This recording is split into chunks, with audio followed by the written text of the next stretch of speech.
환영합니다. 인포노미는 인피닉스 노트 엣지입니다. 오늘은 휴대용 핫스팟을 활성화하고 설정하는 방법을 보여드리겠습니다.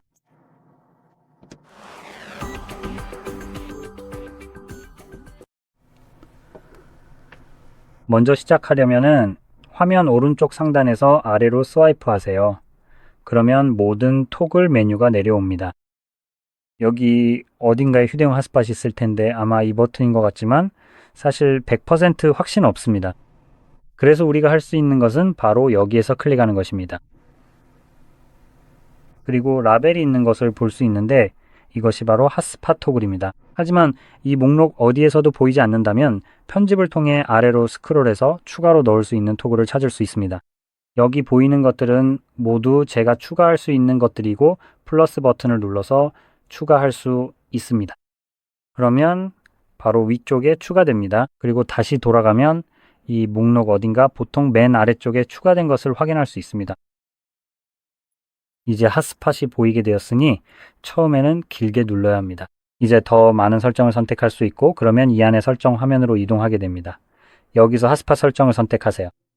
이렇게 하는 이유는 무작위로 생성된 비밀번호가 있기 때문입니다. 자, 이제 여기로 들어오지 않으면 현재 설정된 비밀번호가 무엇인지 알 방법이 없습니다. 그래서 최소한 한 번은 이 화면에 들어와야 하는 이유가 바로 그것입니다.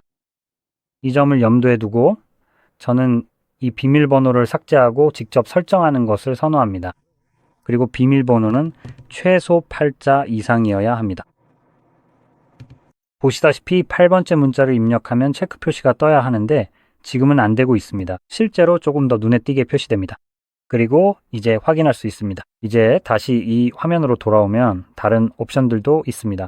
비밀번호에 대해 말씀드리자면 생성될 네트워크의 이름도 있는데 보통은 기기의 이름이기 때문에 보안을 확인하기도 쉽습니다. 그대로 두는 것이 좋습니다. 이렇게 하면 네트워크에 실제로 비밀번호를 설정할 수 있어서 다른 사람들이 비밀번호 없이 핫스팟에 연결하는 것을 막을 수 있습니다. 그리고 당연히 AP 이벤트도 있는데 사실상 우리가 눌러볼 수는 없습니다. 5GHz 옵션이 제공되는 것이 좀 이상하긴 한데 보통은 2.4GHz도 함께 제공된다는 의미지만 여기서는 변경할 수 없는 것 같습니다. 마지막으로 이 네트워크 숨기기 옵션이 있는데 저는 이걸 사용하는 것을 추천하지 않습니다. 이 옵션을 켜면 다른 기기에서 네트워크 설정에 들어가서 직접 네트워크를 수동으로 추가해야 합니다. 이렇게 하면 평소처럼 와이파이 목록에 표시되지 않기 때문에 수동이나 사용자 지정 방식으로 네트워크를 추가해야 합니다. 정확히 어떤 메뉴였는지는 기억이 나지 않습니다. 그리고 여기 표시된 이름과 비밀번호를 정확히 입력해야 합니다. 모든 정보를 정확히 입력하면 그때 연결이 되지만 그렇지 않으면 이 기능이 활성화된 상태에서 켠 핫스팟은 목록에 나타나지 않아서 마치 존재하지 않는 것처럼 보일 것입니다. 아무튼 이 창을 닫겠습니다. 그리고 여기 연결 관리 기능도 있습니다. 이 옵션은 여러분에게 꽤 중요한 기능이 될 수도 있습니다. 이 기능을 통해 일부 사람들을 차단할 수 있습니다. 누군가가 비밀번호를 알아내거나 비슷한 일이 생기면 그냥 그 사람을 차단할 수 있습니다. 블랙리스트 기능이 있습니다. 또한 몇 명이 접속할 수 있는지에 대한 정보도 있습니다. 아니, 정보라기보다는 한 번에 몇 명이 내 핫스팟에 연결할 수 있을지 선택할 수 있습니다. 보통 본인 한 명만 한 기기에 사용한다면 이 값을 1로 설정하세요. 그리고 한 번 연결되면 다른 사람은 더 이상 접속할 수 없습니다. 그리고 일회성 데이터 제한 기능도 있는데 솔직히 꽤 괜찮은 옵션입니다. 보통 이런 설정을 하려면 여러 가지 설정 메뉴를 거쳐야 하는데 그게 오히려 더 나은 선택일 수도 있습니다. 이건 단 한 번만 적용됩니다.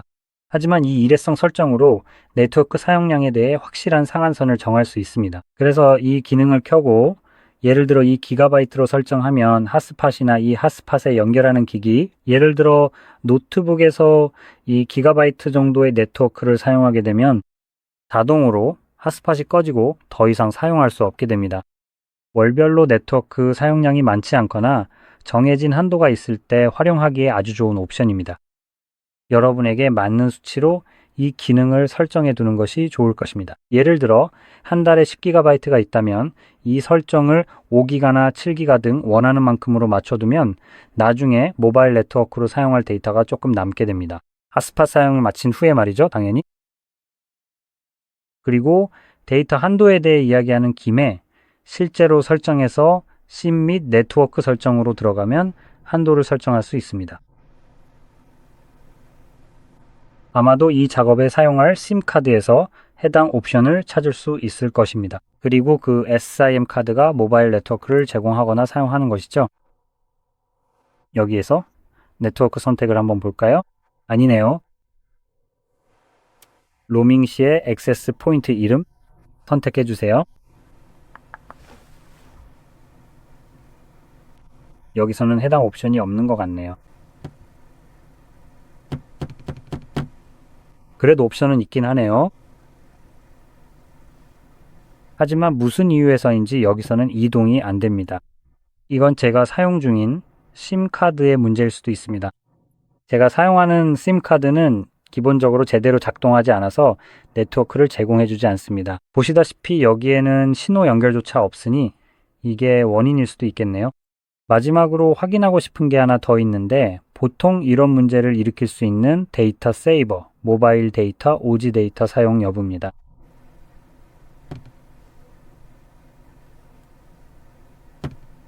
네, 꺼져 있네요. 그러니까 이게 원인은 확실히 아닌 것 같습니다. 그래서 저는 이 옵션이 있다고 생각합니다. 여기 심카드 아래 모바일 데이터 설정에서 모바일 네트워크 사용량에 대한 하드캡도 선택할 수 있게 해줍니다. 그리고 만약 제한이 있다면 이 기능이 여러분에게 도움이 될 겁니다. 여기에서는 실제로 해당 심카드에 대해 일반적으로 설정할 수 있습니다. 즉, 만약 통신사에서 5GB만 제공한다면 혹은 예를 들어 한 달에 10GB의 네트워크를 제공한다고 하면 10GB에 도달하면 휴대폰이 인터넷을 강제로 차단하도록 설정할 수 있습니다. 이 기능은 만약 여러분의 통신사가 한도를 초과하면 자동으로 더 많은 데이터를 제공하고 그에 대해 터무니없는 요금을 청구하는 사기성 업체라면 정말 좋은 옵션입니다. 그래서 이런 상황이 발생하지 않도록 여기서 이 기능을 활용하는 것이 정말 좋습니다. 또한 여기서 할 수 있는 또 다른 일은 리빌드 시점을 설정하는 것입니다. 예를 들어 이 기능은 10GB 카운터를 새로 고침해 줍니다. 그리고 이 설정은 제가 앞서 보여드린 핫스팟 자체의 데이터 한도 대신에 설정할 수도 있습니다. 이제 모든 설정이 완료되면 핫스팟을 사용하기 위해 해야 할 일은 단순히 해당 핫스팟을 찾아 클릭하는 것뿐입니다. 그러면 핫스팟이 켜집니다. 사용을 마치면 다시 한번 탭해서 끌 수 있습니다.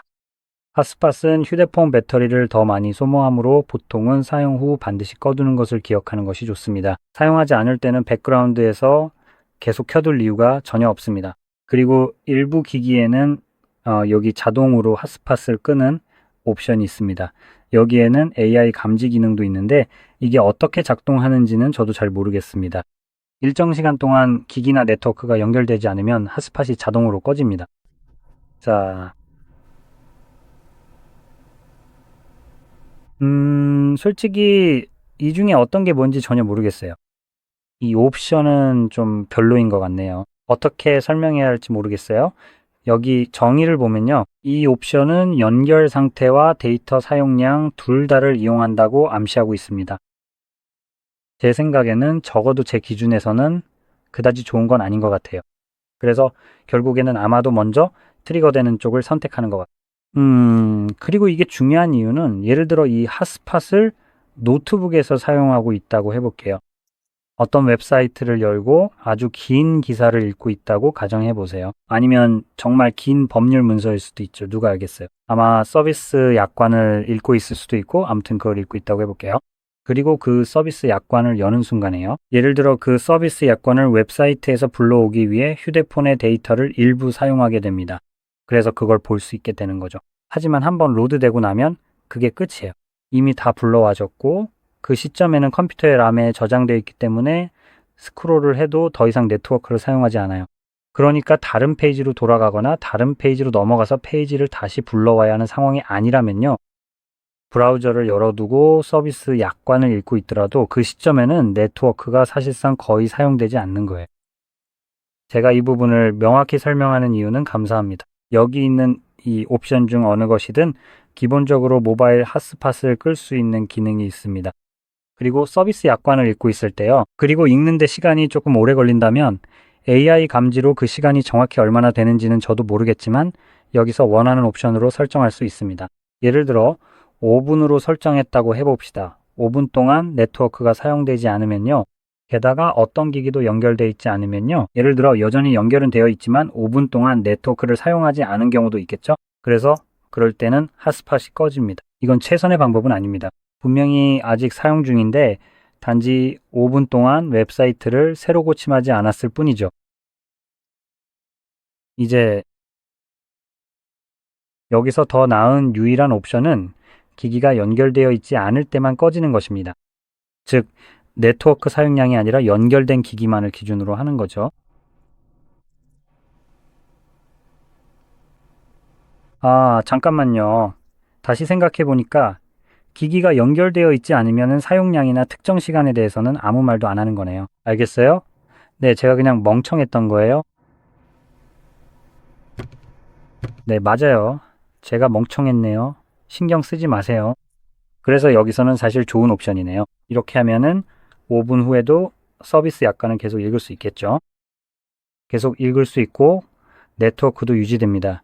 예를 들어 노트북 연결 해제 5분 뒤에 네트워크가 꺼지는데 주로 노트북을 닫을 때 발생합니다. 이 경우에는 이게 바로 좋은 옵션입니다. 노트북 뚜껑을 닫는 거죠. 보통은 아시다시피 다 끝나고 노트북을 가방에 넣으면서 절전 모드로 들어가니까 그때 네트워크 연결이 끊깁니다. 여기서 선택한 타이머가 시작되고 네트워크가 꺼지면서 이제 이동하시면 됩니다. 앞서 말씀드렸듯이 이 방법이 좋은 이유는 핫스팟이 휴대폰의 에너지를 더 많이 소모하기 때문입니다. 그러니 가능한 한 가장 짧은 시간으로 설정하는 것이 좋습니다. 계속 연결되어 있는 한 계속 작동할 것입니다. 아무튼 이렇게 설명드렸는데 도움이 되셨길 바라며 도움이 되셨다면 좋아요와 구독 꼭 눌러주시고 시청해 주셔서 감사합니다.